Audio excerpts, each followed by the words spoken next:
दशकं 68 गोपिकानां परम आह्लादः गोपिका गीतम् तव विलोकनात् कृष्णा गोपिका जनाः प्रमद संकुला कृष्णा पंकजे क्षणाः अमृतधारया कृष्णा संप्लुता इव स्तिमिततां ततोऽस्कृष्णा त्वत्पुरोगताः तदनु काचन कृष्णा त्वत्कराम्बुजम् सपदि गृह्णति कृष्णा निर्विशङ्कितम् गणपयोदरे कृष्णा सन्निधाय सा पुलक संवृता कृष्णा तस्तुषीचिरम् तव विभो परा कृष्णा कोमलम्बुजम् निजगलान्तरे कृष्णा पर्यवेष्टयत् गलसमुद्गतम् कृष्णा प्राणमारुतम् प्रतिनिरुन्धति कृष्णा वाति हर्षुला अपगतत्रपा कृष्णा कापि कामिनी तव मुकाम्बुजात् कृष्णा पूगचर्वितम् प्रतिगृह्य तत् कृष्णा वक्त्रपङ्कजे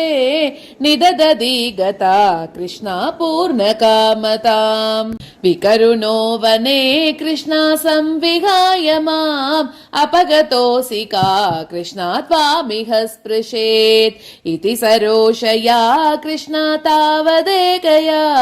सजललोचनम् कृष्णा वीक्षितो भवान् इति मुधाकुलैर्कृष्णा वल्लवी जनैः सममुपागतो कृष्णा यामुने तटे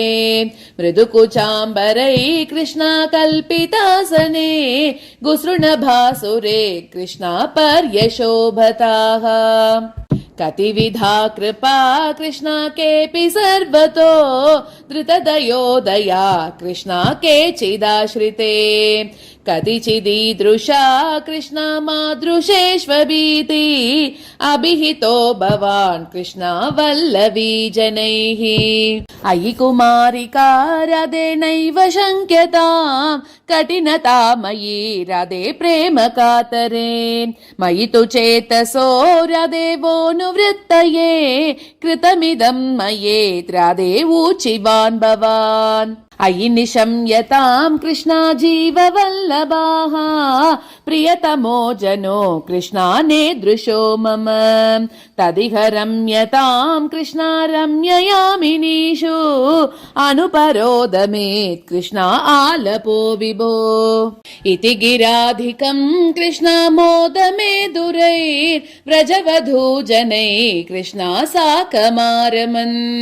कलितकौतुको कृष्णा रासकेलने गुरुपुरीपते कृष्णा पाहि मां गदात् नारायण अखिल गुरो भगवन्नमस्ते सर्वत्र गोविन्द नाम संकीर्तनं गोविन्द गोविन्द।